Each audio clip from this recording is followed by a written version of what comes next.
അടുത്ത സീനിൽ നമ്മുടെ ബാലേന്ദ്രൻ ഇങ്ങനെ കാലത്ത് എണീറ്റ് പത്രമൊക്കെ വായിച്ചുകൊണ്ട് ഇങ്ങനെ ഇരിക്കുകയാണ്. അപ്പം ദേ വീർപ്പിച്ച മുഖവുമായിട്ട് നമ്മുടെ ബബിത വരുന്നു. കുറച്ച് നേരം ഇങ്ങനെ ബാലേന്ദ്രൻ ഒരുമാതിരി നോക്കിയിരിക്കുകയാണ്. അപ്പോഴത്തേന് ബാലേന്ദ്രൻ നോക്കിയിട്ട് ഫേസിലോട്ട് ഇങ്ങനെ നോക്കുകയാണ്. എന്നിട്ട് പറയാണ്, ഇന്ന് എന്നാ പ്രശ്നം? പുള്ളിക്കാരത്തി പിന്നെ ചോദിക്കുകയാണ്, അച്ഛൻ എന്നാ അമ്മ എന്തോരം കാര്യങ്ങൾ ഇവിടെ കാട്ടിക്കൂട്ടണേ, എന്നിട്ട് എന്തേ ഒന്നും ചെയ്യാത്തതെന്നും പറയാത്തതെന്നൊക്കെ ഇങ്ങനെ ചോദിക്കുകയാണ്. അപ്പം ബാലേന്ദ്രൻ പറയണം, നീ എന്നാന്ന് പറ, അപ്പം ഞാൻ പറയാം, എന്നിട്ട് നമുക്കതിനൊരു പരിഹാരം കാണാം. ഞങ്ങൾ കിച്ചണിൽ കയറാൻ പാടില്ല, അവിടെ കയറിയിട്ടൊന്നും ചെയ്യാൻ പാടില്ല, ആ വേലക്കാരത്തി ഉണ്ടാക്കിക്കൊണ്ട് തരുന്നതൊക്കെ വേണം കഴിക്കാൻ, ഒന്നും ചെയ്യാൻ പാടില്ല. അപ്പം പിന്നെ അലീന ചേച്ചി പറയണം, ഒരു കാര്യങ്ങളും നമ്മൾ ഫോളോ ചെയ്യാനായിട്ട് പറ്റില്ല, ആ റൂൾസ് ഒന്നും ഇവിടെ ഒന്നും വേണ്ട എന്നൊക്കെ പറഞ്ഞിട്ട് പുള്ളിക്കാരത്തി ഭയങ്കര ബഹളമാണെന്ന് പറയുന്നു. അപ്പം നമ്മുടെ ബാലേന്ദ്രൻ ചോദിക്കണം, ഇപ്പം ശരിക്കും നിങ്ങളുടെ പ്രശ്നം എന്താണ്? പുതിയ സെർവൻ്റ് ഉണ്ടാക്കി തന്ന സാധനങ്ങൾ നിങ്ങൾക്ക് കഴിക്കാൻ വയ്യെന്നാണോ, അതോ അലീന ചേച്ചി പഠിപ്പിച്ച കാര്യങ്ങൾ ചെയ്യാൻ പറ്റുന്നില്ലെന്നാണോ? ഇതിലേതാണ് നിങ്ങളുടെ പ്രശ്നം? അപ്പോഴേക്കും നമ്മുടെ ബബിത പറയാം, ചുമ്മാ വെറുതെ കൺഫ്യൂഷൻ ആക്കല്ലേ, അച്ചാച്ചൻ അറിയാലോ എല്ലാ കാര്യങ്ങളും. അപ്പം നമ്മുടെ ബാലേന്ദ്രൻ ബബിതേനെ ഇങ്ങോട്ട് പിടിച്ച് അടുത്തിരുത്തുകയാണ്. എന്നിട്ട് പറയാണ്, നീ ഇങ്ങ് വന്നേ, ഞാൻ നിന്നോടൊരു കാര്യം പറഞ്ഞു തരാം. അപ്പം നമ്മുടെ ബാലേന്ദ്രൻ ഭയങ്കര സോഫ്റ്റ് ആയിട്ടേക്കാണ്, ശരിക്കും അലീന എന്തിനാണ് നമ്മുടെ വീട്ടിൽ നിന്ന് പോയത്? അപ്പോൾ അവിടെ ബബിത പറയണം, എനിക്കൊന്നും അറിയാൻ പാടില്ല, ഞാൻ പലതവണ ആലോചിച്ച് നോക്കിയിട്ടുണ്ട്, എന്നിട്ടും എനിക്ക് മനസ്സിലായില്ല അലീനേച്ചി എന്തിനാണ് ഇവിടെ നിന്ന് പോയെന്ന്. നമ്മുടെ ബാലേന്ദ്രൻ പറയാണ്, നിങ്ങളുടെ അമ്മ ഈ വീട്ടിലോട്ട് തിരിച്ചു വരാനും നിങ്ങളുടെ അമ്മയുടെ കൂടെ ജീവിക്കാനും ഈ വീട്ടിലെ പ്രശ്നങ്ങളെല്ലാം തീരാനും അതിനു വേണ്ടിയാണ് അലീനേച്ചി ഇവിടുന്ന് പോയത്.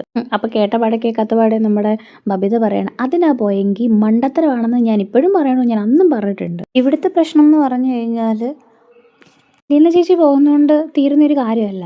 അതിനാദ്യം വേണ്ടത് അച്ഛനും അമ്മയും തമ്മിലുള്ള പ്രശ്നമാണ് തീർക്കേണ്ടത്, നിങ്ങളുടെ വഴക്കാണ് അവസാനിപ്പിക്കേണ്ടത്. നിങ്ങൾ ഈ രണ്ടിടത്തുള്ള ജീവിതം മാറ്റിയിട്ട് നിങ്ങൾ ഒരുമിച്ച് ജീവിക്കണം, അതാണ് വേണ്ടത്. നമ്മുടെ ബാലേന്ദ്രൻ ഇങ്ങനെ അവളെ നോക്കുകയാണ്. അപ്പോഴത്തേനും ബബിത പറയുന്നുണ്ട്, അച്ഛൻ ഇങ്ങനെയൊന്നും അല്ലായിരുന്നു, അച്ഛൻ പണ്ട് അമ്മ എന്ത് പൊട്ടത്തരം കാണിച്ചാലും അമ്മ എന്ത് പറഞ്ഞാലും അതൊക്കെ കേട്ട് അതനുസരിച്ച് അതിൻ്റെ ഒപ്പം നിൽക്കുന്ന ഒരാളായിരുന്നു. അമ്മ പറയുന്നത് ശരിയാണ്, അലീന ചേച്ചി വന്നപ്പോഴാണ് അച്ഛൻ മാറിയത്. അലീന ചേച്ചി വന്നതിന് ശേഷം അച്ഛൻ തെറ്റുകളെ എതിർക്കാൻ തുടങ്ങി, എല്ലാം വിട്ടുകൊടുക്കുമായിരുന്നു, ഞങ്ങളുടെ കാര്യത്തിൽ പോലും അച്ഛൻ അങ്ങനെയൊക്കെ ആയിരുന്നു ചെയ്തുകൊണ്ടിരുന്നത് എന്നൊക്കെ ഇങ്ങനെ ബബിത പറയുകയാണ്. അപ്പോൾ കുറച്ച് സെക്കൻഡ്സ് ബാലേന്ദ്രനൊന്നും മിണ്ടാതിരുന്നു. എന്നിട്ട് പറയുകയാണ്, മോള് പറഞ്ഞതെല്ലാം ശരിയാണ്, ഞാൻ എല്ലാ കാര്യങ്ങളും കണ്ടില്ല എന്ന് വെക്കുന്ന ഒരാളായിരുന്നു. വൈജയന്ത് പറയുന്ന എല്ലാ കാര്യങ്ങളും അംഗീകരിച്ച് അങ്ങനെ പോകുന്ന ഒരാളായിരുന്നു ലീന വരുന്നത് വരെ. എന്നിട്ടെങ്കിൽ ബബിതയോട് ചോദിക്കുകയാണ്, മോളെ ഒരാളുടെ ബേസിക് ആയിട്ടുള്ളൊരു നേച്ചർ മാറ്റി ഒരാളിൽ നിന്ന് വേറെ മറ്റൊരാളായിട്ട് മാറുന്ന എപ്പോഴാണെന്ന് അറിയാമോ എന്നിങ്ങനെ ചോദിക്കുകയാണ്. ബബിത ഒന്നും മിണ്ടുന്നില്ല. അപ്പം പറയാണ്, അയാളുടെ സ്വഭാവത്തിന് അത്രയധികം മാറ്റം വരുത്താൻ പാകത്തിനൊരു മൊമെൻറ്റ് അയാളുടെ ലൈഫിൽ ഉണ്ടാകുമ്പോഴാണ് അയാൾ അങ്ങനെ ചേഞ്ച് ആവുന്നത്, കംപ്ലീറ്റായിട്ടൊരു ചേഞ്ച് ഉണ്ടാവുന്നതെന്ന്. അങ്ങനൊരു സംഭവം ഉണ്ടായി, അപ്പോഴാണ് ഞാൻ മാറിയത്. എന്നിട്ട് പിന്നെ പുള്ളി പറയാണ്, ഇപ്പം നിങ്ങളീ കാണുന്ന എൻ്റെ ഈ ഒരു സ്വഭാവം, ഈ ഒരു ഞാൻ എൻ്റെ ഉള്ളിൽ പണ്ടുണ്ടായിരുന്നിരിക്കും, അത് ഇപ്പോഴായിരിക്കും ആ ഒരു കറക്റ്റ് ടൈം ആയപ്പോഴായിരിക്കും അത് പുറത്ത് വന്നത്. അപ്പോൾ പുള്ളി ഒരു തോട്ട് പറയുകയാണ്, അതായത് അലീന പഠിപ്പിച്ച വീട്ടുജോലിയിൽ നിന്നും അത്തരത്തിലുള്ള കാര്യങ്ങളിൽ നിന്നല്ലേ അമ്മ നിങ്ങളെ മാറ്റിയുള്ളൂ, നിങ്ങൾക്ക് നിങ്ങളുടേതായ ഒരു സ്പേസ് ഉണ്ടല്ലോ, അവിടെ നിങ്ങൾക്ക് അലീന പഠിപ്പിച്ച കാര്യങ്ങൾ ചെയ്യാമല്ലോ, അവിടെ നിങ്ങളെ ആർക്കും കയറി തടയാനായിട്ട് പറ്റില്ലല്ലോ. എന്നിട്ട് ഇങ്ങനെ പുള്ളി ചോദിക്കുകയാണ്, എൻ്റെ രോഹിൻ കൃഷ്ണയൊക്കെ. അപ്പം നമ്മുടെ ബബിത ഭയങ്കര ക്യൂട്ടായിട്ടൊരു മറുപടി പറയുകയാണ്, എല്ലാവരും പണിയിൽ നിന്ന് പിരിച്ച് കിട്ടപ്പോഴത്തേനും എല്ലാവരും അവരവരുടെ റൂമിൽ പോയിട്ട് വിഷമിച്ച് കുത്തിയിരിക്കുകയാണ്. അപ്പം നമ്മുടെ ബാലേന്ദ്രൻ ഒന്ന് ആലോചിച്ചിട്ട് പറയാണ്, എങ്കിൽ നമുക്കൊരു കാര്യം ചെയ്യാം, എല്ലാവരുടെയും വിഷമമൊന്നും മാറ്റി എല്ലാവരും ഒന്ന് ഉഷാറാക്കാം, നമുക്കൊരു ഔട്ടിങ്ങിന് പോയാലോ. അപ്പോഴത്തേനും ബബിത ചോദിക്കുകയാണ്, ശരിക്കും പോവോ? അപ്പോൾ നാന്നേബാ പോയിട്ട് വരാവേ, എല്ലാവരും വിഷമമൊക്കെ ഒന്ന് മാറ്റാം, നീ പോയി അവരോടും പറഞ്ഞിട്ട് എല്ലാവരോടും റെഡി ആയിട്ട് വായോ എന്നിങ്ങനെ പറയാണ്. നമ്മുടെ ബബിത ഇങ്ങനെ കൊഞ്ചിക്കൊണ്ടിരിക്കുകയാണ്, അച്ഛൻ വാക്കൊന്നും മാറ്റത്തില്ലല്ലോ, പറ്റിക്കത്തൊന്നും ഇല്ലല്ലോ എന്ന് പറഞ്ഞാൽ ഇല്ലാടി. അപ്പോൾ അന്നേരം ഉടനെ തിരിച്ചവളൊരു ചോദ്യം ചോദിക്കുകയാണ്, അമ്മ പോകണ്ടെന്ന് പറഞ്ഞാലോ? അപ്പോൾ അന്നേരം പുള്ളി പറയാണ്, അതൊക്കെ ഞാൻ ഹാൻഡിൽ ചെയ്തോളാം, നീ പോയി റെഡിയാവും. അങ്ങനെ നമ്മുടെ ബബിത റെഡി ആവാനായിട്ട് അങ്ങോട്ട് കയറി പോവാണ്. അപ്പോഴത്തേക്ക് നമ്മുടെ ബാലേന്ദ്രൻ കയറി വിളിക്കുകയാണ്. എന്നിട്ട് ഇങ്ങനെ പറയുകയാണ്, പണ്ട് അമ്മ ഇതുപോലെ ഒരുപാട് കാര്യങ്ങൾ അലീനോട് ബഹളം ഉണ്ടാക്കാറുണ്ടായിരുന്നു, തർക്കിക്കാറുണ്ടായിരുന്നു, വഴക്കുണ്ടാക്കാറുണ്ടായിരുന്നു. ആ സമയത്തൊക്കെ അവൾ പലപ്പോഴും അതിനൊക്കെ മിണ്ടാതിരുന്നിട്ട് അവിടെ നല്ല പ്രവൃത്തി കൊണ്ടാണ് അമ്മയുടെ വായടപ്പിച്ചത്, നിങ്ങളും അതൊന്ന് ട്രൈ ചെയ്ത് നോക്ക് എന്നിങ്ങനെ പറയുകയാണ്. ബബിത ഇങ്ങനെ ആലോചിച്ച് നോക്കാം എന്ന് പറഞ്ഞിട്ട് പുള്ളിക്കാരത്തി ഞങ്ങളുടെ അകത്തോട്ട് പോവാണ് റെഡി ആവാനായിട്ട്. കാണിക്കുന്നതെന്ന് പറഞ്ഞു കഴിഞ്ഞാൽ നമ്മുടെ ഇപ്പോൾ വേലക്കാരത്തി ചേച്ചി കാര്യമായിട്ട് എന്തൊക്കെ ഉണ്ടാക്കിയിട്ടുണ്ട്, ഒരു സാമ്പാറും തോരനും ഒക്കെയാണ് പറഞ്ഞെങ്കിലും പുള്ളിക്കാരത്തി കാര്യമായിട്ട് ഫിഫ സമൃദ്ധമായിട്ട് എന്തൊക്കെയോ ഉണ്ടാക്കിക്കൊണ്ട് വെച്ചിട്ടുണ്ട്.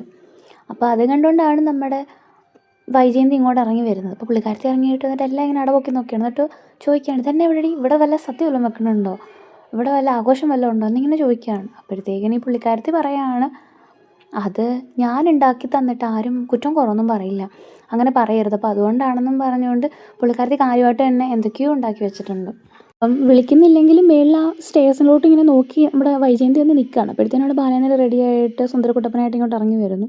വലിയ മൈൻഡൊന്നും ആക്കണില്ല. അപ്പം തന്നെ മറ്റേ ഡോർ ലോക്ക് എടുക്കുന്നതിൻ്റെ സൗണ്ട് അപ്പുറത്തുനിന്ന് കേട്ടു. അപ്പം നോക്കിയപ്പം കാണാം നമ്മുടെ ബബിതയും കൃഷ്ണമോളും ഒപ്പം മുകളിൽ നിന്ന് രോഹിയും റെഡി ആയിട്ട് ഇങ്ങനെ വന്ന് നിൽക്കുന്നു. അപ്പോഴത്തേനും നമ്മുടെ വൈജയന്തിനെ ദേഷ്യപ്പെട്ട് ചോദിക്കുകയാണ്, എല്ലാവരും കൂടി ഇത് എവിടെ പോകുന്നു എന്ന് ചോദിക്കുമ്പോഴത്തേനും ബബിത പറയുന്നു, ചുമ്മാ വെറുതെ ഒരു ഔട്ടിങ്ങിന്. അപ്പം ഔട്ടിങ്ങിനോ?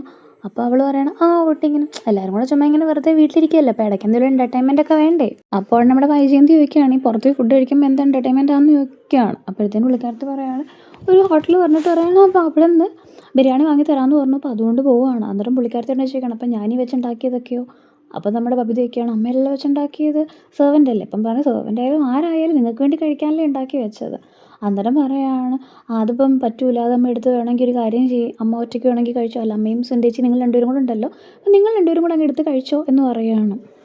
ഞാൻ അതുകൂടെ കേട്ടപ്പോഴത്തേനും പുള്ളിക്കാരി നിങ്ങൾ കലിപ്പായിട്ട്, ഞങ്ങൾ എന്നെ വല്ല ആന വല്ലതാണോ കുടുംബത്തിന് മുഴുവനും വേണ്ടി ഉണ്ടാക്കി വെച്ച സാധനം ഒറ്റയടിക്കിരുന്ന് മൊത്തം കൂടെ കഴിച്ചു തീർക്കാൻ. അപ്പോൾ കൃഷ്ണ പറയാണ്, അപ്പം അതിനിപ്പോൾ എന്തിനാ ഇത്ര വലിയ പ്രശ്നം ഉണ്ടാക്കുന്നത്, ബാക്കി വരുവാണെന്നുണ്ടെങ്കിൽ ഒരു കാര്യം ചെയ്യും, നിങ്ങളുടെ അടുത്ത് ഫ്രിഡ്ജിൽ വെക്കും, നമുക്ക് കഴിക്കാമല്ലോ. എന്നിട്ട് പറയുന്നത്, ചോറ് എപ്പോഴായാലും നമുക്ക് കഴിക്കാമല്ലോ, ബിരിയാണി അങ്ങനെ അല്ലല്ലോ. എന്നിട്ട് പറയുകയാണ്, അച്ഛൻ എപ്പോഴും ഇങ്ങനത്തെ ഓഫേഴ്സ് ഒന്നും തരുന്നില്ല, ബട്ട് ഇപ്പം ഇങ്ങനെ ഒരു ഓഫർ വന്നപ്പോഴത്തേനും വിട്ട് കളയാൻ തോന്നിയില്ല, അതുകൊണ്ടാണെന്ന് പറയുകയാണ്.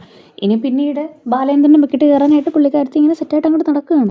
രോഹിൻ്റെ അടുത്തോട്ടാണ് പോകുന്നത്. രോഹിനോട് ചോദിക്കുകയാണ്, എടാ നീ എപ്പോഴും കടയിൽ പുറത്തൊക്കെ പോയി കഴിക്കണേ അല്ലേ, അപ്പം നിനക്കും ഇവരുടെ കൂടെ പോയി തന്നെ കഴിച്ചേ മതിയാവും എന്നാണോ എന്ന് ചോദിക്കുമ്പോഴത്തേക്കിന് പറയുകയാണ്, രോഹി പറയുകയാണ്, ഞാൻ ബിരിയാണി കഴിക്കണില്ല അമ്മ, ഞാൻ കുഴിമന്തിയാണ് കഴിക്കണേന്ന് പറഞ്ഞു. പുള്ളിക്കാരനത് ഇങ്ങനെ പറഞ്ഞപ്പോഴത്തേക്കിന് വൈജയന്തി ഒരു പുച്ഛം ഇടുന്നു. അപ്പോൾ ഇതിൻ്റെ മറുപടിയായിട്ട്, ഇന്നൊരു ദിവസമേ ബാലചന്ദ്രൻ നിങ്ങൾക്ക് കണ്ടുള്ളോ കുട്ടികളെയും കൂട്ടിയിട്ട് ഔട്ടിങ്ങിന് പോകാനും ഫുഡ് കഴിക്കാനും ഒക്കെ എന്നിങ്ങനെ ചോദിക്കുകയാണ്.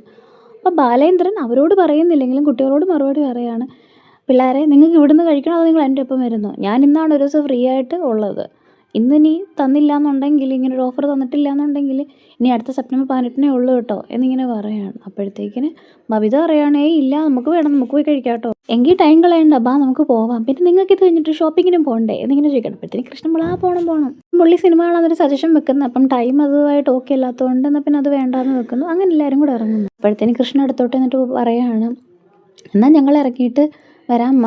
പുള്ളിക്കാരത്തി ഇങ്ങനെ പറയണം, എന്നാൽ അമ്മ ഞങ്ങൾ ഇറങ്ങും കേട്ടോ, ഒരു ഓഫർ നമുക്ക് കിട്ടുവാണെങ്കിൽ അത് റിജക്റ്റ് ചെയ്താലേ ശരിയാവില്ല, പിന്നെ നമുക്ക് കിട്ടൂല എന്ന് പറഞ്ഞിട്ട് പുള്ളിക്കാരത്തി ഇങ്ങോട്ട് ഇറങ്ങി. അവർ പോയി കഴിയുമ്പോഴത്തേനും വൈജയന്തി ഭയങ്കരമായിട്ട് ദേഷ്യപ്പെട്ടിട്ട് ഇങ്ങനെ പറയുകയാണ്, ഇതെല്ലാം എടുത്ത് ഫ്രിഡ്ജിൽ വെക്കാൻ പറയുകയാണ്. അപ്പോൾ ഈ വേലക്കാരത്തി പറയുന്നത്, ഇതൊക്കെ എടുത്ത് ഫ്രിഡ്ജിൽ വെക്കണം, ഇതൊക്കെ പിന്നെ ഫ്രിഡ്ജിൽ എടുത്തോണം, തണുപ്പിക്കണം, പിന്നെയും ചൂടാക്കണം, എന്തിനാ അത്തരത്തിലുള്ള കാര്യങ്ങളെന്നൊക്കെ ചോദിക്കാൻ പറയുകയാണ്.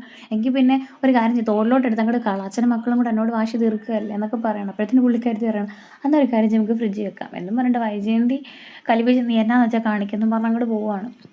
അപ്പോഴത്തേക്കിന് ഇവരൊന്നും ഈ സാധനങ്ങളുടെ കട നോക്കിയിട്ട്, ഞാനെന്തിനാ കഴിക്കാണ്ടിരിക്കണേ, ഞാൻ കഴിക്കാൻ പുള്ളിക്കാരത്തി പപ്പടമൊക്കെ ഇങ്ങനെ എടുത്ത് കഴിച്ചുകൊണ്ട് അങ്ങോട്ട് കിച്ചണിലേക്ക് പോവുകയാണ്. അടുത്ത സീൻ കാണിക്കുന്നതെന്ന് പറഞ്ഞ്